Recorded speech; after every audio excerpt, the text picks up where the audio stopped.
Hello everybody, my name is Cameron and today we'll be doing chapter 6 on diseases. Now I know we did communicable diseases before, but today we're going to be looking at how do we prevent diseases, how do we create medicine, as well as monoclonal antibodies.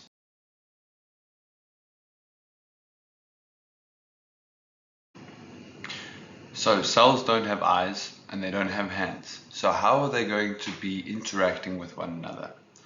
Okay, well, they have these proteins that are found on the surface of the cell. These proteins will be adapted to complement a receptor on another cell. Okay, so when it comes to the proteins of a disease cell, such as a bacteria, okay, it's these proteins that allow our body to identify it as a foreign invader. Okay, after that's been identified, we can then send our white blood cells, which are going to have antibodies. These antibodies are going to be complementary to the antigens on the pathogen's surface. Okay. Once they have dealt with a disease, with the pathogen, they can remember the antibodies that they used for that pathogen. And that's why once you have gained immunity to a specific disease, you won't get it again, because your white blood cells do not need time to learn how to deal with them. They already know, and they can release these antibodies that are straight away complementary to the pathogen. Okay. So when it comes to vaccinations, okay, this is a way of preparing the body for the inevitable pathogen, okay, before it actually has to deal with something that may make you sick. Okay, so how this works is we can take these antigens found on the pathogen surface, separate them from the pathogen themselves, and then put only those antigens inside of your body. And that's basically what a vaccination is. This allows your body to get used to these antigens, figure out antibodies that it will use to attach to the antigens, and then by the time you get exposed to the disease or the pathogen, your body will already have known how to deal with it and then can dispose of it by attaching its antibodies to the pathogen. This prevents growth and cell division and can sometimes just destroy the pathogen outright. Okay. Another way is by removing the genetic material. When we're talking about viruses, we can remove the genetic material inside of the virus and then put it in the body. This is another way other than making an antigen, taking an antigen out. Okay, so you can make just the protein coat and the receptors of the virus, and that protein coat will contain these antigen proteins, okay, which will allow your body to identify this virus without it being able to actually infect you and spread. Now, herd immunity, you must have heard this during COVID. Herd immunity is when a large population is vaccinated for a specific disease, okay, and if they continually get vaccinated, you don't need 100% of the population to be vaccinated for this disease, as there are enough people that are vaccinated that the disease can't spread to those that are unvaccinated. And this is what herd immunity is. Okay, so some medication that we can take when we get a disease is painkillers. So painkillers aren't going to affect the pathogen, okay? They're just going to block our pain receptors so that it makes it bearable for us while our white blood cells are fighting off the infection. Another one that will affect the pathogen and eradicate it, hopefully, is antibiotics. Okay, so antibiotics are used to treat only bacterial infections. Okay, so you cannot use antibiotics to treat a viral infection. We use specific antibiotics for specific bacteria. Okay, you get a broad spectrum antibiotics, which is adapted which is made to affect multiple types of bacteria, and you get narrow spectrum antibiotics. This is when it is designed specifically for a certain type of bacteria. Now, overprescription of bacteria, so when doctors give it too much, can lead to bacterial immunity. Okay, so that's why it's important to take antibiotics only as a last resort. And you should instead try and have your body fight the infection naturally. There are, however, infections that you don't want to mess with, such as gangrene. Okay, that is an infection of your flesh, and you can lose a limb like that. So there's some infections that we don't mess with. We take antibiotics straight away. But when it comes to a flu or a cough or something like that, it's better to let your body deal with the infection itself than take antibiotics for no reason. It's also important to make sure you finish your course of antibiotics to prevent these antibiotic resistant strains of bacteria from possibly arising. Okay.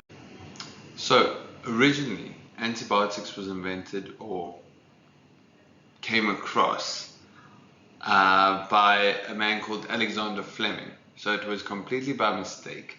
This man was culturing bacteria in an agar dish, and he had left it open, and some of the bread that was next to the agar dish, yes, very sterile environment here, got moldy, and that mold entered the bacterial culture, and he could see that there was a zone of inhibition around the mold, meaning that there was something in this mold that was killing the bacteria. This would later go on to become penicillin, which is quite a used antibiotic these days. It's a broad spectrum, and it saved a lot of people's lives, because before that it was very easy to die from infection because they had no antibiotics. It would usually be a matter of amputation or just hoping that your body fights the infection. But after Alexander Fleming, a lot of people's lives were saved by these antibiotics that he discovered. Okay, so we're going to start looking into the development of medicines. Okay, now these can be antibiotics, they can be painkillers, or they can be other medications used to treat symptoms. Okay, so there are 4 things that are required to make good medicine. Okay, the first is that it's effective. So of course it must prevent the disease or cure it or reduce the ailments that one gets from a disease. Okay, it needs to be effective. It needs to be safe. So it can't cause more damage to you than it does to the bacteria. Okay, so it has to be non-toxic and not have any unacceptable side effects. Okay, which is a bit of a gray area, because there are a lot of medications out there that have some terrible side effects, but we still take them. Okay, it needs to be stable, so it must be able to be used under normal conditions and stored under normal conditions. Okay, so a lot of the times there's some medications that cannot be exposed to direct sunlight, or we need to keep them in the fridge or something like that, but it has to be stable. It has to have some sort of shelf life, okay, so that an everyday person can store it in their homes. Okay, and then it must be successfully taken in and removed by the body. Okay, so once you take this, it has to be easily absorbed into the body, and then just as easily excreted by the body once it is done. We can't have any remnants or build up of a certain medication in the body. Okay, so now we're going to look at how they develop these medicines. It's a very long process. It takes many years, and it starts out in the lab, where researchers are going to figure out which disease they're targeting and what chemicals we can use to best target and eliminate this disease, or to help relieve symptoms. Okay, the new drug is then going to be tested in the lab for toxicity and efficacy. So how they'll do this is by using cell cultures and grown cultures, okay, within the lab. Then they're initially going to test it on cells and tissues, and then whole organs. Okay, So after the preclinical testing, which is those three, it's then going to go into clinical testing. So once they have passed the toxicity and efficacy, once they know that it's not damaging living cells and it is only fighting the targeted bacteria or relieving the symptoms without damaging the cells, they can then start animal testing, which I know is terrible. But if you think about it, it's either going to be animals or you're going to be testing it on humans. And they do eventually test it on humans, but first people see fit to test it on animals before we do humans. Okay, so you can have your own opinion on that, of course. It's just what happens in the medical field. Okay, so once we figure out that it's not completely damaging to the cells, the healthy cells, okay, we're going to start testing it on animals. So after the animal testing, they are then used on healthy humans. Okay, so that's important. What they're doing here is they are testing that the medicine isn't going to harm you or make you worse if you don't have the disease. You see that? So they are going to give it to healthy people and test them and see that it is okay and doesn't deteriorate their health. Okay. After that, they are then going to start treating a few sick patients, okay, that might have the infection or the certain symptoms. So after they see that this drug may be effective in treating a sick patient while also not making them feel worse, okay, or harming them in any way, during the clinical trials, they will then start varying the dosage, okay, to find the optimal dose for people. Okay, so if you go look on any of your medications, it will say how much should an adult take per day, per week, okay, or how often they should take it. So this was done by testing various dosages on patients that were sick. Okay, they also start doing this with the animal testing. They start from there. Okay, then they're going to have a double-blind trial. Okay, now what a double-blind trial is, it's used to ensure effectiveness of the disease. So you're going to have two groups of people, and these people are going to be given either the medication or a placebo pill. Now a placebo pill is something like a sugar pill, a pill that does nothing for the person. Okay, but these people aren't going to know whether or not they have the medication or they have the placebo pill. Okay, they are then going to take in the results of how these people have felt, if it has worked for them or not, and this way you don't have anyone that is just believing that the medication worked for them because doctors say it would. You see, they actually want to check that it did do something. So they have these double-blind trials. Okay. Double-blind meaning both people, the people that got the medication and the people that got the placebo, both of them don't know which pill they got. Okay. And then after that, they are going to have their results peer-reviewed by other doctors, and this will go on for the drug's entire lifespan.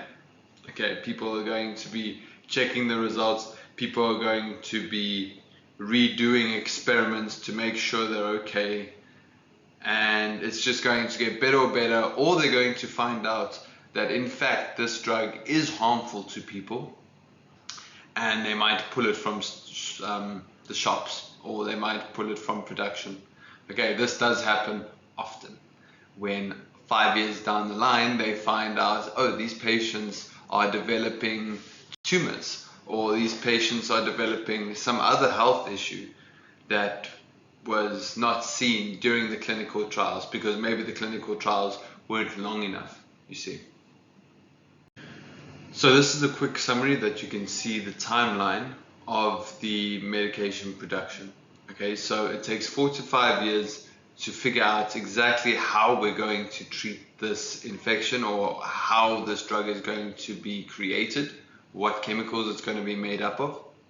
After that, you're going to have your preclinical trials. So this is testing on the cells and cell cultures and living organs. Okay. After that, we have the phase 1 clinical trials, 1 to 2 years of that. So this is with our animals. Okay. Phase 2 clinical trials, this will take 2 to 3 years, so a bit longer, because now we're going to be testing on actual human beings. We have to see that the medication isn't going to harm them over the long run. Phase 3 clinical trials, this is going to be the actual testing of the medication on unhealthy people, or people that have the disease or the certain symptoms that we are trying to treat. That's going to take another 2 to 3 years. And only after that can they then get their product licensed, when they can prove that it is effective, it is safe, okay, and that it is not going to lead to the harm of the patients. Then they get licensed. This can take 1 to 2 years, a lot of lawyers involved here. And then the trials are going to continue. So they will carry on changing dosages to check for the optimal amount. It's going to get peer reviewed. It's going to they're going to check up on their patients to make sure that there's no adverse side effects that they didn't see before. Okay. So when we start looking at biotechnology and moving away from the use of chemicals, another way that we can combat infections as well as help in the medical field is by monoclonal antibodies. Okay. So what are monoclonal antibodies? Initially, we said that these antibodies were going to be created by white blood cells, and they were going to be complementary and attach themselves to our antigens found on the pathogen's surface. Okay, so that's exactly what monoclonal antibodies are. They are designed to be specific to a certain antigen. Now, the white blood cells that make these antibodies, the lymphocytes, okay, they cannot divide like tumor cells can, let's say. Okay, so white blood cells are usually made in your bone marrow, okay, and they do not divide. Once they are used, they die. Okay, so what a hybridoma is, okay, is when we take the properties of the antibody making lymphocytes and we mix it with the ability of cancer cells to be able to divide. This is going to form a hybridoma, which now creates cells that are able to produce antibodies as well as divide and replicate. So because these monoclonal antibodies are specific to a certain receptor, okay, they can be used in various testings. Okay, the first one is pregnancy tests. So these monoclonal antibodies will bind to a specific protein that is only released during the early stages of pregnancy. Okay, so once it's bound, it is going to then show a positive result. It can be bound. So what they'll do is they'll usually put a little indicator on these monoclonal antibody cells, okay, and then once it's bound to the specific protein, it will change color, okay, or change the pH, and then it'll come up on that little pregnancy test as a positive, or if it's not there, it won't show and it's going to be a negative, you see. Another one is to help diagnose diseases. So there's many diseases that will release certain proteins into the blood or into your urine, okay, and they can use these monoclonal tests in the same way. They design these antibodies to be specific for that specific type of protein, and then once it's bound to it, it'll indicate that it is there, and then you can see that you have that disease or not. It can also be used for measuring and monitoring. So again, when it comes to these antigens, okay, that the antibodies bind to, it doesn't have to be specifically from a pathogen. It could be a hormone, as they say here, or various chemicals in the blood. Okay, so doping, let's say in sports, when they check that people are not using performance enhancing drugs, they're checking for those specific proteins that may be in the drugs or specific hormones that could be injected. okay, such as testosterone, let's say. And then also for research purposes, okay, so these monoclonal antibodies can be linked to a fluorescent dye so that when they bind to the protein it's very obvious. So basically what we just said, that dye, that indicator, okay, will change color once the monoclonal antibody has bound to a certain protein, and then we can see that that protein is present in the sample or in the person. So how do we use these monoclonal antibodies to directly affect a disease? Okay, so monoclonal antibodies can be used to trigger the immune system to specifically target and destroy cancerous cells. Okay, they can also be used to block receptors on the surface of these cancerous cells, which will stop growth and division by changing the shape of their binding sites. So these cells will no longer be able to take in the certain nutrients that they require, preventing them from growing. Okay. Monoclonal antibodies can also be used to carry toxic drugs or radioactive substances to prevent division or attack of cells directly. So if we're able to attach these radioactive substances or toxic drugs to the monoclonal antibody, it will then deliver that package to a specific cell, such as a cancerous cell, while leaving the healthy cells unaffected, as they won't have the same antigens as the cancerous cell would. So when using monoclonal antibodies to treat disease, there can be advantages as well as some disadvantages. So some of the advantages include the specificness of the monoclonal antibody. Okay, so the antibodies that it produces will be specific to a certain pathogen, okay, or to a certain type of cell, meaning that it's going to leave the rest of the healthy cells alone and not affect them. Okay, it's also much cheaper to develop than some drugs, and it can be used to treat a wide range of conditions in a way that you can adapt those antibodies at will. Okay. Now, some of the disadvantages is that it is not widely used and it's not very accessible to many parts of the world. Okay. The formation of that hybridoma cell, the hybridoma cell being a monoclonal antibody that is able to replicate, so a white blood cell that's able to replicate, they use mice cells for that. So this can cause rejection in the body, as well as the fact that it can cause some nasty side effects such as fever, weakness, diarrhea, vomiting.